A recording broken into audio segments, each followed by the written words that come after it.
If you're a single man in 2026, the world has a strange expectation of you. They assume you're waiting for a partner, and that assumption is exactly what keeps most men stuck. What they don't see is what came before.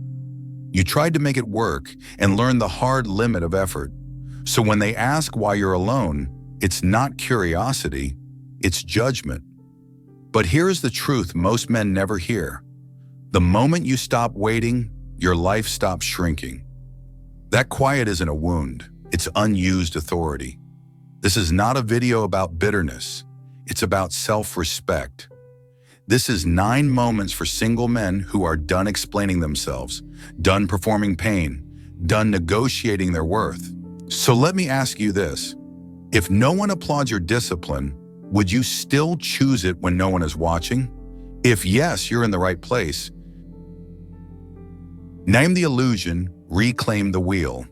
A single man lives in a space that no longer feels like home. Not bad enough to leave, not good enough to stay. Work ends. He parks the car. He sits in the driver's seat longer than he needs to, looking at a darkened window upstairs. For the single man, this silence isn't just a lack of noise. It's a weight. Nothing is collapsing. That's the problem. Waiting has replaced deciding. When you live alone, no one sees the discipline it takes to stay still. No one blocks his way, and he mistakes that absence for instruction. He hesitates over small things. Should he buy this? Should he go? Small decisions start to feel heavier than they should. He isn't lost. He just hasn't chosen a direction yet. Today, pick one small decision you've been postponing and make it before the day ends. No optimization, no backup plan. Time is a terrible decision maker. It doesn't choose what's best for you. It only chooses what's left. That's when old memories start to surface. It had been a while since he ended things with her. The wound healed, but the ache still returned at times. Memory wasn't the problem. Stillness was. The long quiet taught him how much momentum he was holding back. Not because he was alone, but because he had lost his drive. The moment he chose to live differently, things began to move. He thinks less. He moves before doubt has time to settle. He opens the door and steps out into the cold, even if he doesn't have a map yet.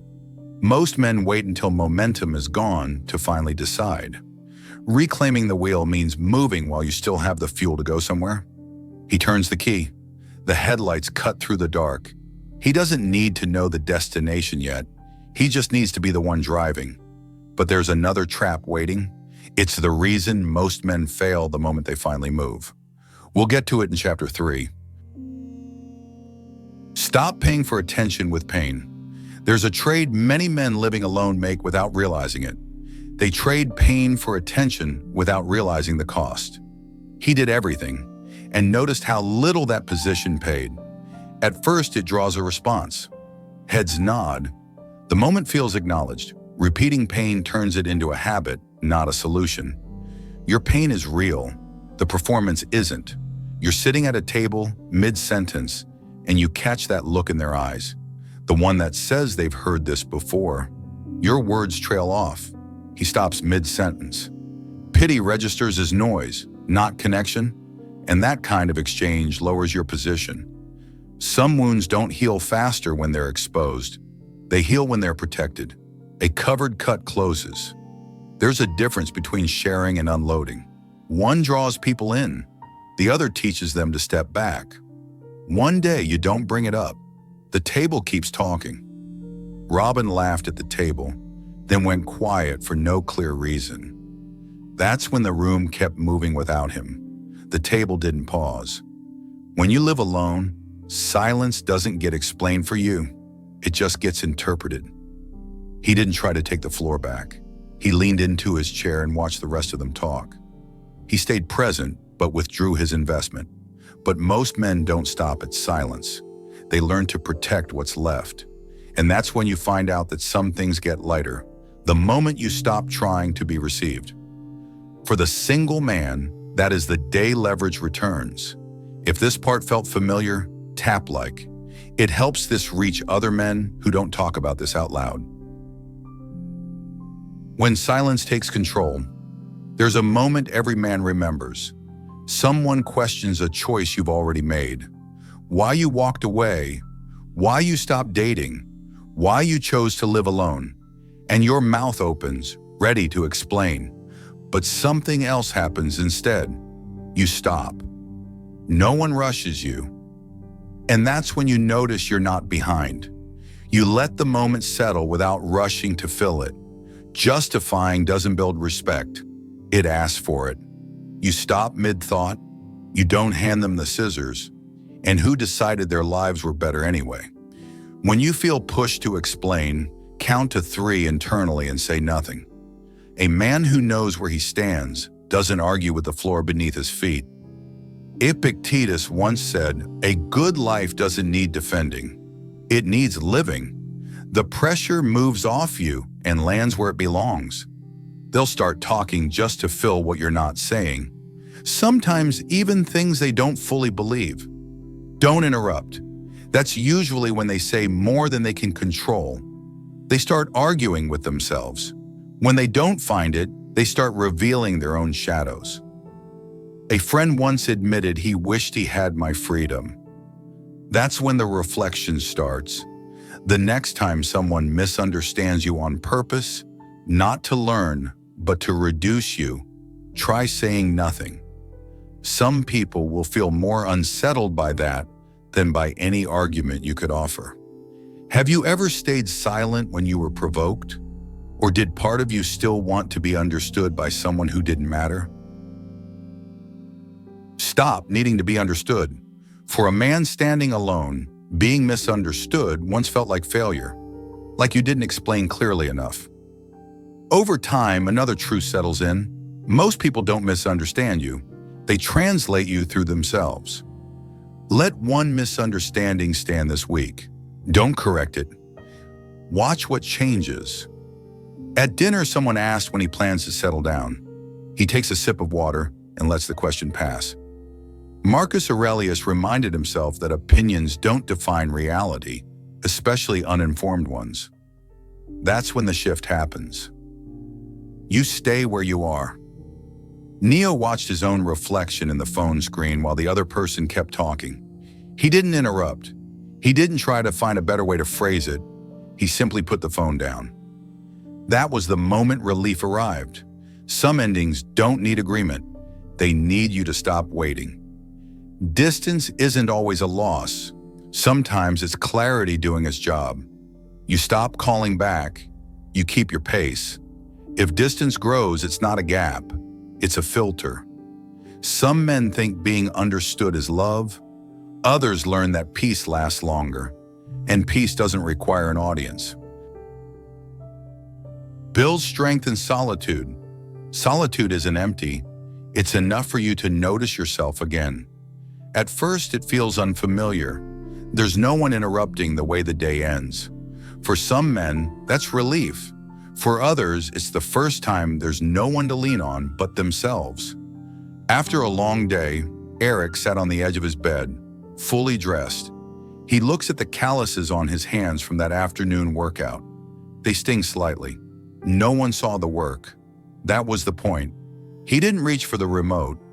He let the silence stay with him. The day was already over. He didn't move anyway. This is the kind of work we talk about on Move or Die Stoic. If you want more like this, subscribe and stay with the channel. Then something settles. Alone, none of that is required. No one reacts. You don't adjust. You go where you want, meet who you want, and come home late without anyone questioning it. You stop shrinking yourself to make space for someone else's mood. Tonight, don't distract yourself. Sit for 10 minutes with nothing playing and notice what urges show up. Seneca wrote that self-rule is the highest form of power. For the solitary man, your greatest victory isn't winning an argument. It's being able to stay steady without needing to be rescued. And when you stay instead of reaching, something steadies. Solitude doesn't fix you. It strips you. Then it returns you to yourself, and what remains is finally untouchably yours. When rejection becomes redirection, rejection feels personal, even when it isn't. The signal stops. Nothing comes back to you. Someone chooses another path. Lucas showed up where he thought he was wanted. She didn't. He stayed longer than he should have. At first, it sharpens your awareness. Then it clarifies. When you offer yourself where there's no invitation, it stops being affection. Here's a harder truth. Sometimes what we call persistence isn't courage at all. It's avoidance.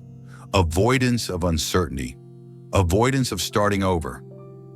But it's often easier than walking away and starting over somewhere unfamiliar. Many of the places that reject you were never built to hold your weight.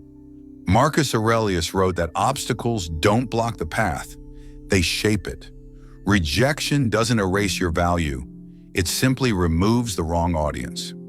Once you stop trying to go back to what shut you out, you step away. Remove one place, message, or habit that keeps pulling you back. Do it cleanly. The space shows itself. Rejection doesn't always cost respect. Staying too long in the waiting room makes you look like a ghost. You aren't being persistent, you're being forgotten. It wasn't meant to exclude you, it kept you intact. Let it stay closed. Walk away. Guard what is sacred. Not everything in this chapter is about loss. Some of it is about how much lighter life gets when you stop leaking energy. It was early evening, just after work. Jackie finished his run near his apartment and slowed down at the corner. He pulled out his phone and lined up a quick photo. Then he stopped. He locked the screen, put it away, and kept running. Before, he would have posted the photo without thinking, just to show he was still here. Now he saw no reason to. He didn't need to justify that being single was still enough, because the moment he tries to prove something, it means he's still vulnerable, not yet steady enough to live outside other people's judgment. The issue isn't sharing. The issue is what sharing does next. Once there's an audience, you stop listening to yourself. You listen to expectation. So Jackie kept it to himself. He showered, he ate, he went to sleep. The next day he ran again. No photo, no update.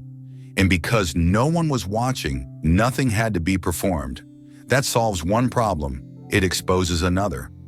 You don't hide your life, you give what matters time to harden. Some things need time without fingerprints, not secrecy, selectivity. What you keep to yourself stays intact. That's why it gets stronger. The world doesn't need to see your foundation for it to hold you up. Nothing needs to be shown, but something still needs to be faced. Let go of the applause. Once you stop performing, something uncomfortable shows up. Not emptiness, expectation. When you live alone, the house gets quiet, and that's when the habit of waiting starts talking. At work, you hope your effort will be noticed. A nod, a comment, some sign that it mattered, but most of the time no one really notices. The project ends. Credit goes somewhere else. He packs his things and leaves on time. That waiting is the habit applause builds. Waiting hands control to someone who isn't there.